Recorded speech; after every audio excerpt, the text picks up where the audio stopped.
네, 마지막 세션을 맡은 센지랩의 김규용입니다. 이 사이버 보안 도메인 데이터셋 관련돼 있는 사업을 21년도부터 센지랩이 이제 쭉 계속 해오고 있고, 이 성과 공유회도 벌써 3년 차입니다. 처음 이 성과 공유회를 했을 때 굉장히 작은 규모로 시작을 했었었는데, 지금 벌써 이만큼 커져서 이렇게 많은 분들이 참가해 주셔서 네, 굉장히 이 AI에 대한 관심과 이 데이터셋에 대한 관심이 지속적으로 증가하고 있다는 것을 제가 몸소 체험을 하고 있습니다. 오늘 제가 발표를 드릴 것은 작년, 그러니까 2023년도에 저희가 구축한 데이터셋이고요. 이 데이터셋을 만들 때 사실 위협 인텔리전스와 위협 헌팅은 굉장히 난제에 가까운 장르입니다.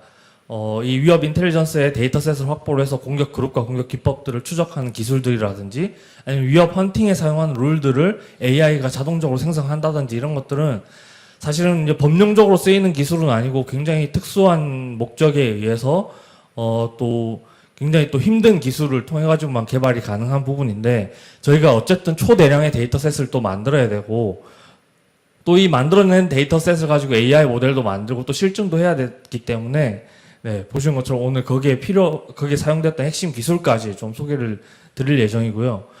또 제가 받은 미션이 올해도 저희가 데이터셋 사업을 수주를 하게 됐는데, 이 LLM에 대한 사용 가능성, 그리고 어떻게 이 사이버 보안 도메인에서 활용할지에 대한 내용도 같이 좀 발표를 해달라는 요청을 받아서 크게 세 가지 부분입니다. 그래서 장표가 70장인데요. 시간이 20분이라서 제가 20분 안에 이걸 할 수 있을까 사실 좀 제 스스로도 굉장히 챌린지이긴 한데 굉장히 빠른 속도로 좀 진행할 수 있도록 하겠습니다. 먼저 필요성입니다. 제가 네, 여기 많은 분들이 잘 알고 계시겠지만, 무슨 사이버 보안 위협만 발생하면 북한발이냐라고 네티즌들이 비웃을 정도로 굉장히 북한발의 위협들이 자주 발생을 하고 있죠. 근데 그들이 항상 비웃는 이야기는 막성 코드만 나오면 북한발이냐라고 하지만, 실제 분석가들이 분석을 해보면 북한발들의 샘플들이 많이 발생을 하고 있습니다. 그리고 그들이 타겟팅해서 만드는 샘플들의 히트율도 높은 편이죠. 근데 북한만 있는 건 아니고 굉장히 글로벌하게 많은 공격 그룹들이 공격을 지금 수행하고 있는 중입니다. 그러면 이 공격들이 누가, 어떻게, 또 왜 공격을 하는지에 대한 이유들을 좀 분석을 해야 되겠죠. 근데 소량의 데이터, 그러니까 일부 데이터에 대해서 분석가들이 좀 분석을 하면 양질의 위협 인텔리전스들을 생성을 해서 여러분들이 다 참조하고 보실 수 있도록 친절하게 PDF와 SNS와 블로그 이런 데다가 공개를 하고 공유를 하게 되는 절차들을 겪게 되는데, 이 공격 자체가 워낙 많아지고 초대량으로 발생하게 되면 이 대량의 데이터들을 어떻게 다 분석을 해가지고 이 위협 인텔리전스 보고서, 그리고 대충 쓸 수 없잖아요. 또 정확해야 되고 또 구체적인 내용들을 다 담고 있어야 되기 때문에 이것들을 현실적으로 다 대응하는 거는 굉장히 어렵습니다. 그래서 자동으로 분석을 해서 자동으로 프로파일링 해주고 자동으로 대응하는 것들이 좀 필요하죠. 근데 그런 걸 하기 위해서 넘어야 되는 허들들이 있습니다. 첫 번째로는 변종 공격들이 굉장히 많죠. 숫자 자체가 굉장히 많습니다. 일단은 그 숫자들이 굉장히 많고, 이 숫자들에서 완벽하게 새로운 공격이냐 아니면 단순 변종이냐 이런 것들을 식별하는 것조차도 굉장히 힘든 게 사실입니다. 그리고 마지막 이유가 사실은 좀 굉장히 저는 또 중요하다고 생각하는데, 위협 인텔리전스 보고서 이렇게 받아서 보시거나 블로그 같은 거 보시면 아시겠지만, 이 분석가에 따라서 같은 파일에 대해서 해석이 좀 다른 경우들이 있습니다. 예컨대 이거는 A라는 분석가는 러시아가 공격했다라고 분석 보고서를 쫙 썼는데, 또 어떤 보고서를 참조하면 이건 중국에서 공격을 한 것 같다라고 해서 이 개별적으로 좀 다 다르게 되는 경향들이 좀 나타나죠. 그래서 백데이터들을 좀 살펴보면 AV 테스트나 이런 것들 익히 더 잘 알고 계시겠지만, 하루에 굉장히 많은 새로운 신규 샘플들이 발생을 하고 있고, 바이러스 토탈의 데이터만 봐도 알려진 샘플들은 한 30% 정도밖에 안 되고 나머지는 전부 다 신규 샘플입니다. 그리고 URL도 알려져 있는 URL은 한 13% 정도밖에 안 되고 나머지는 다 신규 URL이죠. 이 신규 URL이라는 거는 단순히 텍스트 매칭으로는 찾아갈 수 없고, 샘플도 악성 코드 자체도 굉장히 변종, 신종. 사실 저 나머지 70% 중에서 단순 변종인지 신종인지 이런 것도 파악하는 것도 쉽지 않은 문제인 겁니다.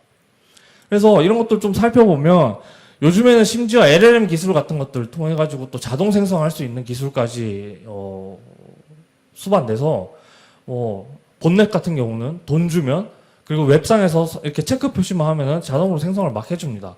웜 GPT나 프라우드 GPT 같은 거 이용하면 더 빨리 더 고도화되어 있는 샘플들 생성을 하죠. 근데 이 분석가들이 그런 것들을 다 추적하고 분석해서 우측에 보시는 것처럼 이 악성 코드의 분류는 어떻게 되고 테크닉 아이디는 어떻게 되고 이런 것들을 다 자동으로 좀 분석을 해야 되는 필요성들이 좀 있게 되는 겁니다. 그리고 앞서도 말씀드렸지만 이 분석가들마다 분석하는 내용들이 좀 차이가 나죠. 뭐 A라는 분석가는 이거는 뭐 어디라고 분석했고 B라는 분석가는 또 어디라고 분석했고 C는 또 다르고 이렇게 보신 것처럼 다 달라서 오히려 저희 센즈랩이 CTI 비즈니스를 하고 있긴 하지만 CTI가 오히려 더 많은 혼란을 야기시키는 거 아니냐라는 이야기를 줄 정도로 분석가들의 개인적인 역량에 좀 디펜던시가 높았습니다. 그래서 저희가 데이터셋을 좀 만들면서 이번에는 좀 표준화시키고 어느 정도는 객관화시켜서 이것들을 설명할 때 뭔가 좀 객관화되어 있는 백데이터를 가지고 누구나 다 수긍할 수 있는 형태로 데이터셋을 만들어야겠다라고 생각을 했고 그 첫 번째가 바로 위협 인텔리전스 분야입니다. 먼저 이 위협 인텔리전스 분야의 데이터셋을 구축을 할 때는 단순히 그냥 공격 그룹에 대한 데이터셋을 쭉 모으는 것이 아니라 저희의 시작은 사회 이슈 기반의 분석 리포트를 확보를 하는 겁니다. 여기 중요한 것은 사회 이슈라는 거죠. APT 공격은 그냥 생겨나지 않습니다. 항상 무슨 이유가 있어야 되고 그 무슨 이유가 되는 어떤 사건들이 있으면 그것에 숨기가 좋죠. 그리고 그 대사건이 있을 때마다 또 공격들이 항상 수반되기도 합니다. 그래서 이런 사회 이슈 기반의 분석 리포트들을 초대량으로 확보를 하고 그리고 저희는 이 위협 인텔리전스 데이터셋을 만들 때 어쨌든 표준화된 포맷으로 지속적으로 제공해야 되고 또 많은 보안 장비들과의 호환성들을 가져야 되기 때문에 스틱스 포맷으로 만들어야 됩니다. 이 스틱스 포맷을 다 쪼개서 분석을 해보면 보시는 것처럼 공격 지원 국가, 공격 동기, 유사 공격 그룹, 공격 툴, 관련 악성 코드, 공격 기법, 그리고 침해 지표 이런 굉장히 다양한 요소들을 스틱스 2.1에서는 담을 수 있도록 제공을 하고 있는데 이 스틱스에서 식별된 주요 오브젝트들을 하단에 보시는 것처럼 좀 컨텍스트, 그러니까 문맥에 맞게 앞뒤를 좀 배치를 해봤습니다. 그래서 누가 공격하냐, 그리고 공격 대상 국가가 누구냐, 대상 산업군은 뭐고 그것을 수행하는 유사 공격 그룹들은 어떤 것들이 있고 관련 악성 코드는 어떻게 있고 이렇게 쭉 자연스럽게 좀 설명 가능한 형태로 문맥을 좀 만들어가지고 이렇게 데이터셋을 구축을 하면 이 데이터셋을 나중에 개방을 했을 때 좀 더 많은 분들이 활용하기 좋지 않을까라고 저희는 생각을 한 거죠. 그래서 이 데이터셋에 앞서 설명드렸던 문맥에 맞게끔 하는 전체 구성들을 보시는 바와 같이 트리 형태로 다시 다 재구성을 했습니다. 가장 가운데는 공격 그룹을 뒀고요. 그 공격 그룹들이 행하는 캠페인들, 그리고 그 캠페인에 속해져 있는 사회 이슈 키워드, 그리고 공격 시나리오, 활용된 IOC, 그리고 사용된 마이터의 어떤 TTP, 그리고 타겟 컨트리와 타겟 산업까지 저희가 식별을 해가지고 전체 데이터셋을 구성을 했습니다. 여기에 수반된 데이터들을 우측에 보신 것처럼 사회 이슈 기반의 분석 리포트들을 자연어 기반의 분석을 하고, 다음에 스틱스 포맷으로 만들고, 다음에 위협 인텔리전스 데이터들을 문맥 형태로 만드는 이 과정들을 거치게 되는 거죠. 그래서 산업군들은 어디를 할 건데, 어디 대상 산업군들을 주로 공격을 하는 것들을 할 거냐라고 했을 때, 마이터에 접속을 해보시면 지속적으로 꾸준히 보고서들이 쭉 나오는데, 이 보고서를 참조를 해서 최근에 가장 많이 타겟이 됐던 산업군들이 어떤 것들이 있는지 선정을 하고, 다음에 저희가 CTX라는 위협 인텔리전스 플랫폼을 운영을 하고 있는데요. 여기에서 대상 산업군으로 식별되고 있는 것들에 대한 통계를 교집합으로 만들어가지고 정부, 금융 서비스, 방송, 미디어 등 총 10개의 대상 산업군을 만들었습니다. 근데 사업 수행하다 보니까 10개만 할 게 아니라 우리가 쭉 이렇게 수집된 데이터들을 만들다 보니 10개 이상 굉장히 많은 산업군에 대한 데이터셋을 충분히 다 확보를 할 수 있게 되었고요. 이것들은 나중에 개방하실 때 참조하시면 좋을 것 같습니다. 그리고 앞서도 ADD에서도 발표를 하셨지만 저희도 그 분석 도구들을 다 사람이 일일이 다 분석할 수 없었기 때문에 RCATT와 트램 도구를 이용해가지고 마이터 테크닉을 추출하는 과정들을 전자동화 시켜가지고 추출했고요. 다행스럽게도 센즈랩이 또 이런 마이터 테크닉을 추출하는데 저희가 신기술 인증을 보유를 하고 있기 때문에 그 기술까지 동원을 해서 전체 과정을 자동화해서 생산할 수 있었습니다. 근데 뭐 전체를 싹 다 자동화하면 좋지만 이거를 뭐 시간 관계상 전체 다 자동화를 할 수 없기 때문에 또 일부는 분석가들이 실제 좀 분석을 해가지고 검증을 하는 과정도 수반해서 실제 외부에 공개되어 있는 블로그와 PDF 파일들, 인텔리전스 그런 데서 다 정상적으로 테크닉 아이디를 추출하는 과정을 거치게 됐습니다. 그리고 이것도 작년에 구축을 할 때 좀 노력을 했던 부분인데요. 사실 한국인텔지능원이 굉장히 챌린지한 미션들을 많이 주십니다. 여기까지 그냥 구축을 하면 참 좋을 텐데 그렇게 하면 별로 의미가 없으니까 지식 그래프를 만들어라 라는 또 미션을 주셨어요. 그래서 보시는 것처럼 단순히 우리 아까 뭐 바이러스 토탈의 캡처 화면도 있었지만 단순히 IP와 악성 코드와 CNC의 관계들 이런 것들만 모사를 해서 데이터셋으로 만들면 좋은데 그게 왜 이 IP와 이 도메인이 매핑이 돼 있고 이 도메인과 이 악성 코드가 왜 또 매핑이 돼 있는지에 대한 지식 그래프를 전부 다 만들려고 했습니다. 그래서 앞서 보셨던 그런 보고서에서 추출한 IOC의 연관관계들 추출하고 그 연관관계의 노드들 간의 그 연결 고리들을 사실은 설명 가능하게끔 다 리즌을 붙여놓은 거죠. 그래서 얘는 과거에 이 IP를 CNC 서버로 썼습니다. 혹은 또 리버스 DNS에서 과거에 이런 도메인을 썼습니다라는 이유들을 다 붙여가지고 데이터셋을 만들었습니다. 사실 이렇게 만들어 놓고 나서 보니까 처음 만들 때는 굉장히 걱정도 많이 되고 이거 할 수 있을까라는 생각이 들었는데 만들어 놓고 나서 보니까 최근에 이제 LLM 기술이나 XAI 기술들이 많이 필요로 하게 되는 상황이거든요. 근데 여기에 필요로 하는 여러 가지 백데이터들을 제공하는 중요 요소로도 활용되는 아주 중요한 데이터셋이 됐습니다. 그리고 당연히 그 캠페인들과의 연관관계들도 중요하기 때문에 그 노드들 간의 어떤 관계 정의도 잘 정의를 해서 캠페인들 간의 어떤 데이터셋을 다 만들었고요. 그래서 보시는 것처럼 저희가 작년에 고생을 해서 만든 전체 데이터셋이 보시는 바와 같이 네, 잘 구축이 됐습니다. 통신 서비스에서부터 공공시설, 자동차 도매업까지의 각 산업을 대상으로 공격을 수행했던 전체 글로벌한 공격 그룹들, 그리고 그 공격 그룹들이 각 산업에 대해서 어떤 캠페인들을 수행했는지에 대한 내용들, 그리고 거기에 활용된 IP, 도메인 URL 파일에 대한 정보들을 다 수집을 해서 전체 한 1억 3천만 건 정도 되는 데이터셋을 모두 확보를 했고요. 아마 이런 데이터셋을 한 번도 보신 적 없으실 겁니다. 이렇게 구축한 데이터셋을 오늘 여러분들한테 처음 저희가 개방을 하고 보여드리는 것이고요. 이렇게 만들어 놓고 나서 보니까 하나 보이시는 게 있으신가요 혹시? 제가 이 사업을 수행할 때마다 항상 강조하는 이야기 중에 하나가 데이터는 거짓말 안 한다라는 이야기를 계속해서 하는데요. 이렇게 만들어 놓고 나서 보니까 여러 가지 의미 부여들을 좀 할 수 있었습니다. 대표적인 예로 아까 보셨던 그 수치의 테이블을 보게 되면 정부, 연구기관, 통신, IT 등의 비교적 보안 인프라가 잘 갖춰져 있는 곳에서는 평균 IOC 비율이 높습니다. 이 평균 IOC 비율이 높다라는 것은 이 공격자가 굉장히 변화를 많이 줘서 그 공격을 성공에 다다르게까지 하기 위한 노력들을 굉장히 많이 한다라는 반증인 거죠. 그리고 하위 랭킹을 보면 비교적 미디어, 운송, 도매, 숙박 등 그 IOC 비율이 굉장히 낮습니다. 이것들은 파일에 예를 들어 악성 코드라고 한다면 그 악성 코드 변화를 많이 주지 않아도 필요로 할 때 필요한 공격들을 쉽게 성공할 수 있다는 이야기가 되는 겁니다. 그래서 이렇게 큰 데이터셋, 대량의 데이터셋을 만들어 놓고 거기에 대해서 의미 부여를 하고 그 데이터에 대한 어떤 해석을 하다 보니 이렇게 한 번도 보지 못했던 어떤 중요한 인사이트들이 나오는 걸 보실 수가 있었고 또 마침 저희가 사업 종료되는 시점에 또 새로운 악성 코드들이 숙박업계 타겟으로 해가지고 굉장히 공격들이 활개를 치고 있다. 그리고 비교적 그 숙박업계들이 보안 인프라가 잘 갖춰져 있지 않다라는 이야기와 뉴스 기사들이 나오면서 우리가 수집한 그리고 구축한 이 데이터셋이 잘 구축됐구나라는 것을 확인할 수 있었습니다. 그리고 이런 것들을 다 자동화해서 하다 보니 공개되어 있는 많은 보고서들이 잘 작성되어 있는 것도 있었지만 그렇지 않은 경우도 있었고 그리고 그렇지 않은 경우에는 굉장히 그 분석가의 어떤 주관적인 내용들이 좀 많이 실리는 것들을 확인할 수 있었습니다. 저희는 대부분 다 기계적으로 다 자동으로 클러스터링하고 자동으로 분류를 했기 때문에 보시는 것처럼 실제 그 특정 악성 코드가 가지고 있는 특징 정보들을 클러스터링 해가지고 어떻게 엮이는지에 대한 내용들을 다 만들 수가 있었고 이런 것들을 보시는 것처럼 함수별의 어떤 특징 정보, 뒤에 쪽에 설명하겠지만 함수별의 특징 정보들을 만들어서 실제 그 공격 그룹들이 나중에 어떻게 변화가 됐고 혹은 얘네들이 또 어떻게 진화를 했고 또 공격 코드들을 어떻게 재활용하는지에 대한 추가적인 정보까지도 활용할 수 있는 중요한 데이터셋이 됐습니다.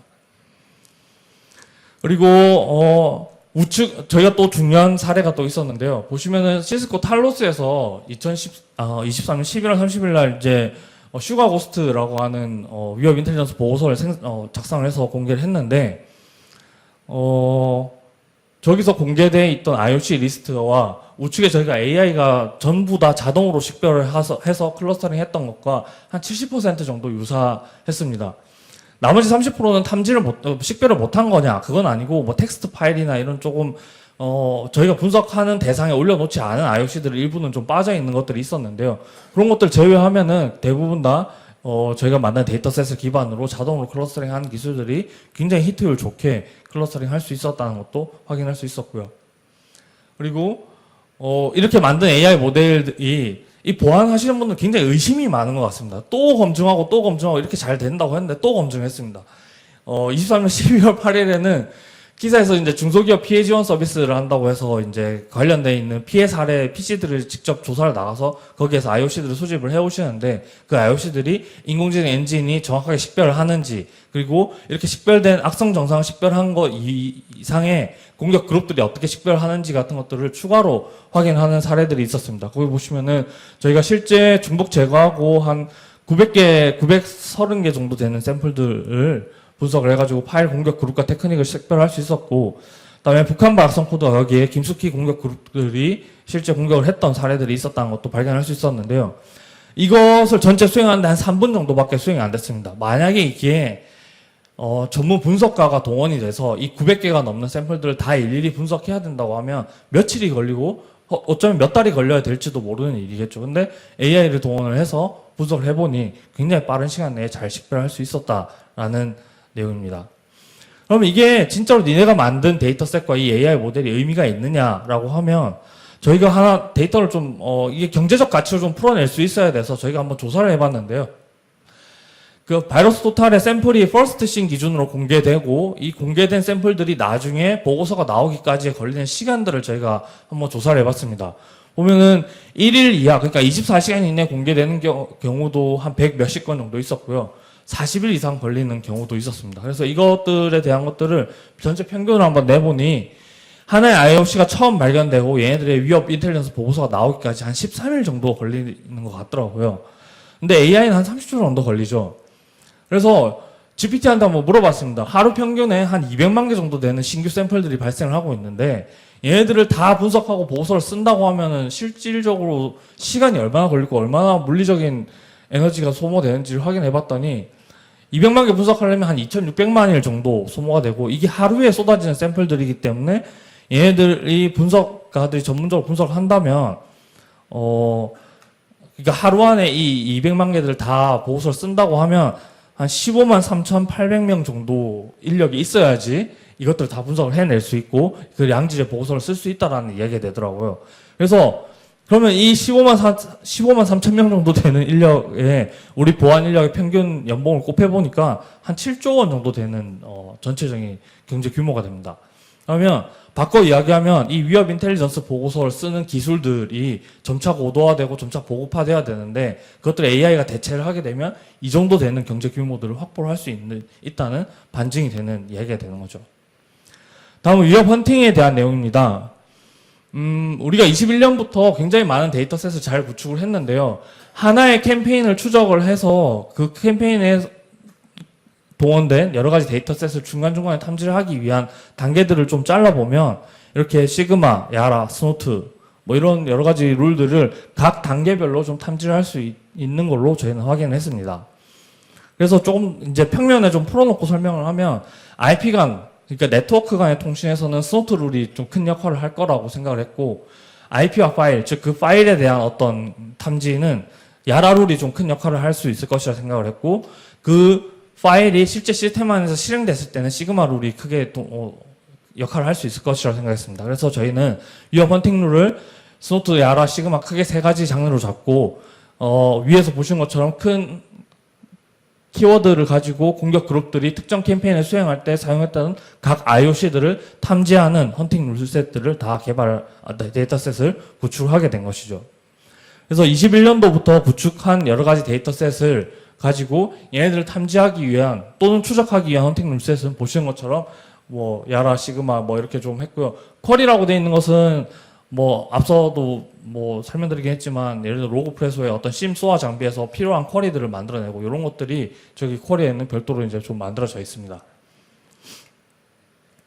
그러면 이 룰을 어떻게 자동으로 생성할 거냐가 굉장히 큰 챌린지인데 이것들을 하기 위해서 저희는 패킷은 의미 있는 데이터들을 쭉 나열해서 굉장히 많이 쓰이는 부분, 의미가 있다라고 생각하는 부분들에 대해서 룰을 자동으로 만들었고, 파일 같은 경우는 디서셈블해서 그 디서셈블한 정보들 중에서도 또 중복으로 많이 쓰는 부분들을 룰셋으로 만들 수 있도록 그런 과정들을 좀 자동화해서 거쳤습니다. 그래서 보시면 사회 이슈 캠페인을 통해서 특정 캠페인이 발생됐는데 그 캠페인에서 발생된 여러 가지 시나리오와 여러 가지 IOC들을 이렇게 보시는 것처럼 룰을 생성을 해서 하나의 위에 보시는 것처럼 키워드가 북한이면 그 북한의 공격자가 라자루스 그룹이면 그 라자루스 그룹에서 이 라자루스 그룹의 동일한 캠페인들을 탐지하기 위한 룰은 스노트, 야라, 시그마 이렇게 룰셋이 구성이 되어 있어가지고 반대로 이 룰셋들을 이용을 하면 보시는 것처럼 여기처럼 사회 이슈가 특정 사회 이슈가 선정이 되고 그 사회 이슈를 활용한 공격자 그리고 캠페인, IOC 정보들이 있는데 그런 것들을 다 추적할 수 있는 데이터셋이 이렇게 보시는 것처럼 구축이 되어 있습니다. 이게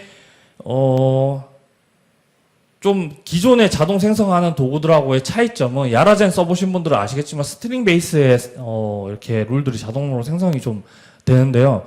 저희는 그 디서셈블 해서 그 코드 자체가 가지고 있는 의미들을 룰로 만들기 때문에 조금 그 바이트 데이터 중심의 패턴 구성이라 조금 다르고 실제 백신들이 쓰고 있는 헌팅 룰이 만들어지는 것을 좀 확인하실 수가 있습니다.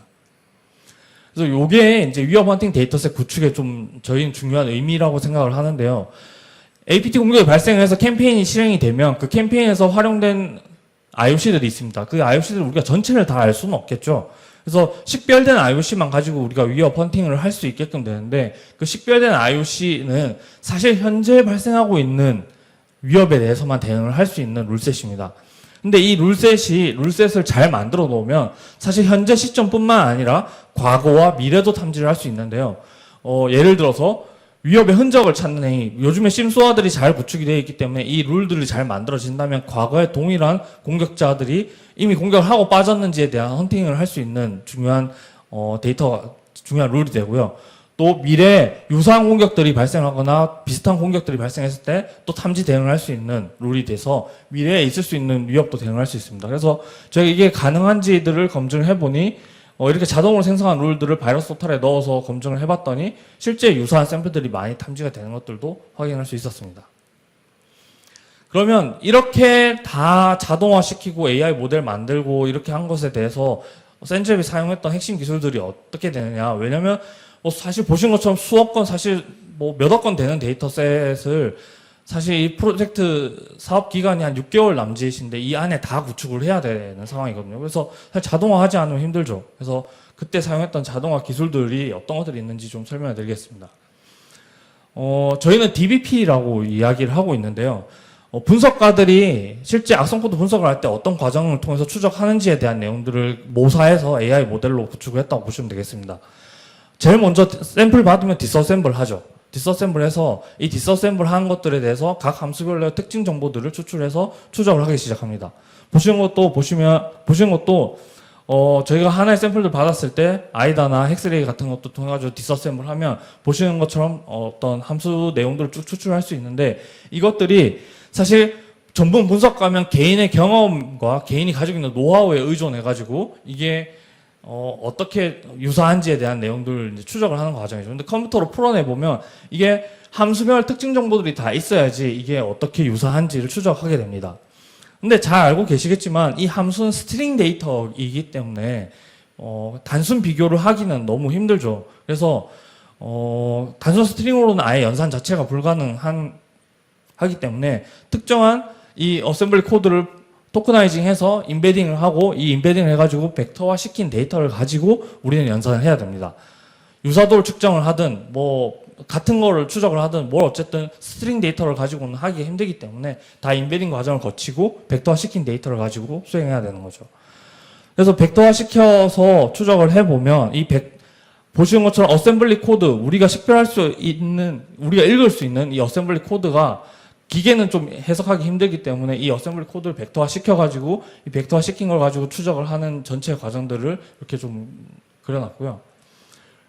보시는 것처럼 우리가 신규 샘플이 나타났을 때도 이 신규 샘플 내부에 사용하고 있는 특정 함수가 과거에 있었던 사례들, 과거에 있었던 어떤 악성 코드와 유사한지와 같은 것들을 이렇게 비교 추적을 하게 됩니다. 네. 같은 비슷한 탐지명을 가지고 있는 애들은 그 함수의 특징들이 다 유사하게 이렇게 좀 모이는 것들을 이렇게 보실 수가 있고요. 네, 여기 보시는 것처럼, 네, 다른 샘플에서 다르게 추출되어 있는 함수지만 똑같은 코드들을 그대로 활용하고 있는 것도 보실 수가 있죠. 그래서 전체 과정들을 좀 무식도로 그려봤는데요. 바이너리 파일이 왔을 때 디스어셈블 통해서 디스어셈블하고 어셈블리 코드들을 함수 단위로 저희는 쪼갭니다. 함수 단위로 쪼개는 이유는 전체 어셈블리 코드를 다 처리할 수는 없기 때문에 함수 단위로 쪼개서 그 함수별로 라벨링 되어 있는 데이터, 그러니까 라벨링 할 때는 저희가 어떤 공격 그룹인지, 뭐 라자루스인지, 다음에 어떤 패밀리인지, 다음에 어떤 테크닉을 쓰는지 함수별로 다 매핑을 시켜놨기 때문에 얘와 비교를 해서 수행을 하게 됩니다. 네, 그래서 검색을 하게 되면 최종적으로 특정 함수가 어떤 라벨링 되어 있는 데이터와 유사한지들이 쭉 찍히게 되고 이것들에 대한 정보를 가지고 이 악성 코드는 어떤 공격 테크닉과 어떤 공격 그룹과 연관이 있다라는 정보를 제공하는 식이죠. 근데 이거를 하게 되면 여러 가지 기능들을 수행할 수 있습니다. 첫 번째로는 앞서 설명드렸지만 그 새로운 샘플들이 발생했을 때 과거에 어떤 사례들과 유사한지 그리고 유사함에 따라서 클러스터링 할 수 있는 그런 기술들이 그런 기능들이 가능하게 되고요. 두 번째는 그 함수들을 재사용하는 것들을 추적할 수 있습니다. 그래서 이 악성 코드 개발에 대한 어떤 그 계보도 같은 것들을 추적을 할 수 있는데요. 예컨대 북한에서 정찰총국에서 무슨 샘플들을 만들어 가지고 쭉 배포를 하기 시작했는데 그 정찰총국 에서 썼던 특정 코드들은 계속해서 성공을 하는 코드들이 있습니다. 그럼 개발자들은 귀찮기 때문에 이걸 다시 재개발하지 않고 그대로 재사용하는 경우가 있는데 그럼 걔네들이 어떻게 해서 그 계보도가 쭉 내려오고 또 얘네들이 그런 코드들을 이용해서 또 다른 어떤 샘플들을 만들어내는지 이런 것들을 다 추적할 수 있는 근거 데이터가 되는 거죠. 그리고 기타 여러 가지 디서셈블한 자체들의 벡터화시킨 데이터를 가지고 우리가 처리하기 때문에 굉장히 많은 기능들을 수행할 수가 있습니다. 근데 이런 것들을 엔드엔드 비교를 하면은 사실 산술 시간 내에 나오지 않아서 굉장히 큰 부담입니다. 보시는 것처럼 함수 개체수가 많아지면 많아질수록 거의 기하급수적으로 비교를 해야 되는, 아무리 벡터화 시켜놨다고 해도 이것들을 다 비교하는데 굉장히 많은 시간들과 리소스가 소모가 되고요. 그래서 저희는 이 서치 스페이스를 좀 줄여가지고 유사한 것들 간에만 비교를 할 수 있도록 하는 기술들을 또 추가로 개발했습니다. 보시는 것처럼 전체를 다 비교를 하면 좋지만 어쨌든 유사한 애들은 유사한 애들끼리 또 그 함수들의 특징 정보들은 함수의 특징 정보들끼리 유사하게 또 묶이게 돼 있습니다. 그래서 이 좀 축소한 그 검색 범위를 좀 축소를 해서 굉장히 고성능을 좀 낼 수 있도록 하자라고 해서 저희는 그거를 이제 FH라고 이름을 붙였습니다. 그러니까 함수별의 어떤 특징 정보들을 벡터화시킨 데이터들을 양자화를 시킵니다. 양자화를 시켜가지고 비교할 수 있고 유사할 수 있는 것들에 대한 대상만 가지고 저희가 검색 범위를 굉장히 좁히게 되는 효과를 가지고 오게 됐고요. 네, 요거는 그 개선한 방식이고 그렇게 해보니 실제 비교를 하는 횟수가 단순 다 비교를 하면은 수백만 건 비교를 해야 되지만 굉장히 그 FHC 필터를 이용하면 굉장히 많이 좁힐 수가 있고 그 함수의 의미 있는 유사도를 추적하기 위한 길이까지 반영을 시키면 굉장히 그 검색이 단축되는 걸 확인하실 수가 있습니다. 네, 그래서 시간도 실제 저희가 평균으로 33배지 실제 이거를 분석하는데 활용을 해보면 이 FHC의 어떤 기능들이 굉장히 빠르게 동작을 해서 하나의 샘플들이 왔을 때 이 샘플에 대해서 공격 그룹과 테크닉 아이디를 식별하는데 굉장히 고성능을 낼 수 있는 것을 확인하실 수가 있습니다. 네, 시간 많이 지났는데요. 마지막 LLM 짧게 하고 마치도록 하겠습니다. 저희가 사이버 보안 도메인에서 이제 LLM을 써야 된다라는 것은 사실 이제 대단한 숙제가 된 것 같습니다. 앞서서도 취약점 분석하는데도 잘 쓰신다라고 이야기를 했고, 제가 생각해도 이 LLM이 굉장히 큰 도움이 될 것 같은데요. 이 적용 방향이 있습니다. 그러면은 이 LLM이 어떻게 도움을 줄 것인가? 저희는 이제 속도와 깊이, 반복 요 세 가지로 좀 보고 있는데요. 속도는 위협 분석 속도나 위협 대응하는데 속도를 좀 가속화시켜서 좀 빠르게 대응할 수 있지 않을까라는 생각이 들고, 깊이는 이 LLM이 이 사이버 보안 도메인에 학습하기 시작하고 이 사이버 보안 도메인에 특화되어 있는 이 데이터셋을 가지고 뭔가 트레이닝 하게 되면 우리보다도 훨씬 더 많은 지식들을 알 수 있지 않을까라는 생각이 듭니다. 그리고 기계이고 컴퓨터이기 때문에 이 속도와 깊이를 가지고 반복 작업을 수행할 수 있죠. 예를 들어서 관제 업무를 할 때 아까 플레이북을 만드셨는데 그 플레이북을 자동으로 계속 수행하게끔 한다든지 분석 업무를 자동으로 한다든지 이런 것들을 다 LLM이 해결할 수 있을 것으로 저희는 기대를 하고 있습니다. 그래서 저희가 가지고 있는 어프로치는 크게 네 가지 분야입니다. 첫 번째는 침해 사고 대응, 두 번째는 이상행위 탐지, 세 번째는 취약점 분석, 네 번째는 위협 인텔리전스, 이렇게 크게 네 가지 분야의 어프로치를 좀 가지고 접근을 하고 있고요. 이 네 가지 분야에서 앞서 설명드렸던 속도와 깊이, 반복에 대한 카테고리를 가지고 각각 기능들을 어떻게 구현을 해야 되는지에 대한 내용을 정리를 했습니다. 먼저 침해 사고 대응은 당연히 그 운영하고 계시는 인프라에 대해서 침해 사고 능동적으로 좀 대응을 해야 되겠죠. 아까 여기 어때에서도 발표하셨지만 그런 업무들 자체가 지금 굉장히 많이 자동화되어 있고 앞으로도 자동화되시겠지만 LLM이 붙게 되면 더 많이 자동화될 것으로 저희는 기대를 하고 있습니다. 그리고 인간의 지식들 그리고 자연어 기반의 어떤 논리들이 붙게 되면 정오탄 분류나 이런 것들에 대한 충분한 설명력을 부여를 한다든지 이런 것들이 좀 가능해질 것이라고 보고 있고, 그리고 과거 이미 공격이 끝난 캠페인, 공격이 끝난 시나리오나 현재에 대응하는 거나 미래에 대응하는 것들이 각각의 어떤 시점별로 대응하는 전략들이 좀 필요해서 이런 것들이 LLM으로 좀 가능해지지 않을까라고 생각이 듭니다. 두 번째 이상행위 탐지는 시스템 네트워크의 이상 징후들을 식별하는 것들인데요. 저희가 좀 초점을 보고 있는 부분들은 기계적으로 시스템적으로 발생하고 있는 저런 로그의 이상 징후들은 당연히 많은 AI 모델들이 잘 하고 있기 때문에 이 부분보다는 이 사람 자체에 대한 이상 징후들을 좀 식별해야 되지 않을까라는 생각을 하고 있습니다. 이 사람이 굉장히 큰 변수이고 사람이 굉장히 큰 어떤 위험이거든요. 아무리 시스템으로 통제를 잘한다고 하더라도 이 통제를 벗어나려고 노력하는 건 사람이기 때문에 이 사람에 대한 어떤 이상 징후들을 LLM 기반으로 어프로치를 해서 좀 대응을 하려고 하고 있습니다. 그리고 당연히 그것에 대한 설명 능력이 좀 필요할 것이고요. 취약점 분석. 제가 생각했을 때 전체 네 가지 분야 중에 취약점 분석이 가장 빠르게 AI가 정복하지 않을까라고 생각이 들고, 이 취약점 분석은 지금도 AI가 대부분 다 자동으로 하고 있는 중이죠. 그래서 당연히 개발 프로세스상에서 존재하는 취약점, 그리고 완성된 소프트웨어 자체, 그리고 소프트웨어 공급망에 동원되는 여러 가지 라이브러리에 대한 취약점 분석을 수행할 수 있을 것으로 저희는 기대를 하고 있습니다. 그리고 마지막으로 위협 인텔리전스 분야에서도 당연히 위협 인텔리전스에 단순히 IOC 기반의 어떤 조회나 위협, 이미 알려져 있다, 위협이다, 이렇게만 주고받는 것이 아니라 이 위협이 왜 발생했고 누가 공격했는지에 대한 충분한 설명력을 좀 제공하도록 해서 TI 연동했으니까 뭐 끝이에요 이게 아니라 그 TI에 그런 정보들이 나오기 위한 백데이터들을 충분히 활용해가지고 내부 보고용이나 어떤 위협 대응용으로 충분히 설명력 있게끔 제공하도록 할 수 있도록 저희가 좀 개발하는 게 이 올해 좀 숙제이기도 합니다. 이것들은 저희가 예시들인데요. LLM이 좀 잘하고 있는 분야들을 좀 제가 만들어 봤습니다. 첫 번째는 어셈블리 코드인데요. 어셈블리 코드 여러분들 디스어셈블해서 보시면은 해석하실 수 있는 분도 당연히 계시겠지만 사실은 굉장히 어렵습니다. 근데 LLM이 봤을 때는 사실은 누워서 떡먹기이기 때문에 이 특정 코드 분야를 떠서 이것을 어떤 기능을 하는지에 대해서 설명을 해달라고 하면 보시는 것처럼 굉장히 잘 설명을 해주죠. 위협 인텔리전스도 보시면 특정 공격 그룹들이 최근에 사용한 IOC 정보들이 어떤 것들이 있느냐라고 물어보면 거기에 대해서 답변을 주기도 합니다. 그리고 보고서 요약 같은 것들도 인텔리전스 보고서들이 굉장히 많은데 그런 것들을 취합하고 축약해가지고 여러분들이 실제 보안 대응하는데 굉장히 빠르게 보고할 수 있는 체계를 좀 만들 수 있도록 하고요. 네 번째는 레그 기술하고 좀 연동을 하는 건데, 실제 어떤 위협 대응이 발생을 했을 때 그 위협을 식별을 하고 어떻게 조치하고 대응해야 되는지 좀 모르는 경우들이 많이 있습니다. 그래서 기업 내부에서 이미 확보하고 계시는 여러 가지 대응 매뉴얼이나 절차 이런 것들이 있으시면 그런 것들을 학습시켜가지고 대응 절차들을 좀 빠르게 수행할 수 있도록 그렇게 지원을 할 예정입니다. 이건 실제 저희가 저희 서비스에 붙여가지고 한번 해본 건데요.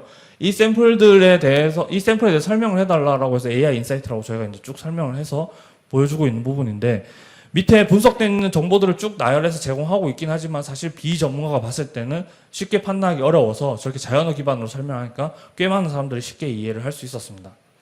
그리고 저희가 쓰고 있는 DBP 기술에 대해서도 어셈블리 코드가 어떤 기능들이 하고 있는지 알려달라고 하면 난독화되어 있다라고 하고 실제 어떤 코드에 대한 명령어들을 수행하는지에 대한 설명도 이렇게 밑에 보시는 것처럼 나열해서 여러분들이 뭔가 위협들이 발생을 했을 때 이런 인텔리전스나 LLM 기술들을 활용을 하면 내외부적으로 보고하는 보고서의 질적인 수준들이 굉장히 높아질 것으로 저희는 기대를 하고 있습니다. 그래서 이게 지금 저희가 통계를 내보면 굉장히 많이 하고 있는 절차라고 하시더라고요. 뭐 이벤트 발생하면 시스템이 1차적으로 해석을 해서 그 정보를 제공을 하고 그 정보들을 추가 분석을 하든지 아니면 전문가가 체크를 하든지 그래서 그걸 가지고 조치 및 대응을 하게 되시는데 현재 수준에서의 AI 기술들이 붙고 LLM 기술들이 붙으면 이 추가 분석 같은 것들은 앞서 쭉 많은 분들이 설명하셨던 다양한 AI 모델들이 XAI와 함께 설명을 하고 그 근거들을 제시할 것이고 전문가가 체크하는 부분들은 이미 LLM이 사이버 보안 도메인에 그 학습되어 있는 데이터를 기반으로 레그 기술을 활용하여 조치 및 대응할 수 있는 근거들을 제공합니다. 근데 최종적으로는 이렇게 되지 않을까라는 생각이 듭니다. 이벤트 발생하고 시스템이 해석한 정보들을 LLM 기반의 RPA를 만들어 놓으면, 이 전체 과정들을 AI가 전 과정을 자동화 시킬 수 있고, 우리가 우측에 개발했던 여러 가지 AI 모델과 LLM까지도 같이 조화를 이루어가지고, 이 어떤 위협 대응에 있어서는 굉장히 좋은 퍼포먼스를 낼 수 있지 않을까라고 저희는 기대를 하고 있고, 올해 여기에 맞는 어떤 시험 모델들을 만들어서 이렇게 만든 거는 내년에 개방을 할 예정입니다. 자, 그럼 제가 마지막 세션을 맡았고 마지막 발표이기 때문에 우리가 만든 데이터셋, 전체 데이터셋이 어떤 거고 앞으로 어떤 것들을 만들어야 되는지에 대한 것들을 한 장표로 한번 요약을 해봤는데요. 아마 앞서 8개 정도 되는 발표 세션에서 발표하셨던 모든 데이터셋은 저 특화 데이터셋이라고 보시면 됩니다. 이 사이버 보안 도메인에 여러 가지 특화되어 있는 데이터셋을 충분히 만들어서 여기에 필요한 AI 모델을 만들고 실효성을 검증하고 이런 과정들을 좀 거치게 됐고요. 올해 이제 QA 데이터셋이나 이 LLM에 좀 필요로 하는 여러 가지 QA 데이터셋이나 이런 것들을 좀 만들어서 설명 가능하게 이 사이버 보안 도메인에 좀 특화되어 있는 LLM 모델을 좀 개발하고자 하는 게 올해 목표입니다. 저 기반 데이터셋은 이미 LLM 모델에서 많이 쓰고 있는 일반적인 말뭉치나 이런 것들은 있기 때문에 우리가 충분히 그것들을 활용하면 될 것 같고요. 마지막에 이 기업 내부 데이터셋은 저희가 이렇게 법령적으로 데이터셋을 만들긴 하지만 이 법령적으로 만든 데이터셋을 그대로 가져다 쓰시기에는 아까 여기 어때 케이스처럼 좀 제한이 있으실 겁니다. 그래서 그 내부에서 사용하고 계시는 여러 가지 식별된 정보들 혹은 내부에서 가지고 계시는 여러 가지 어떤 지식과 노하우들을 별도로 또 데이터셋을 만들으셔가지고 저희가 이 사업을 통해서 그리고 인터넷진흥원과 같이 개발한 데이터셋과 그 기업 내부에 특화되어 있는 데이터셋을 잘 조합을 하셔가지고 어떤 모델을 만들어 가시면 이 인공지능이 우리 사이버 보안 업무를 하고 사이버 보안의 어떤 위협들을 앞으로 잘 대응하는데 크게 도움이 되지 않을까라는 생각과 기대를 가지고 제 발표는 여기서 마치도록 하겠습니다. 제가 시간 굉장히 많이 오버됐는데요. 네, 긴 발표 들어주셔서 감사합니다. 올해도 열심히 데이터셋 만들고 개방을 실증도 하고 그렇게 할 예정이니까 많이 관심 가져주시고 실증 신청도 많이 해주시면 좋겠습니다. 네, 이상입니다.